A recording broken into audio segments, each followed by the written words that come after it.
Parts of the submarine that I'd seen in the testing in the Bahamas just seemed a bit shoddy.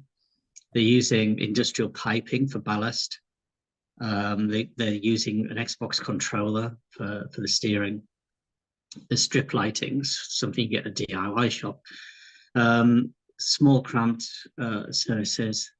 I wasn't happy with some of the design, like the thrusters on the outside with the cables there. I thought that was a snagging hazard. But what really did it for me was they flatly refused to get any form of certification. And it seemed that they had no intention of getting any certification for going down to those depths once, let alone several times. Oh, they also had a lightning strike during one of the testings, which blew all of the electronics.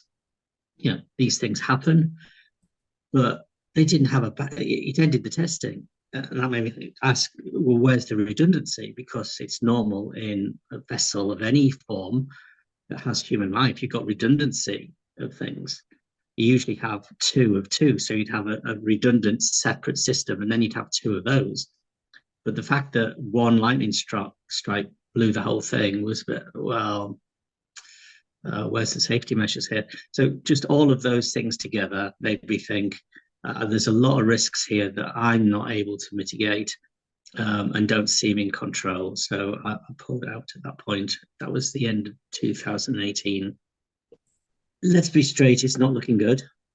Oxygen's obviously very low. It's not just oxygen.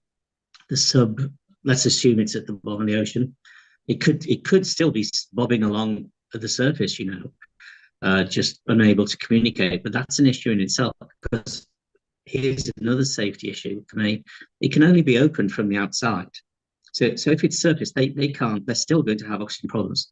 He's an extremely amiable guy, very very level-headed. So he'll be a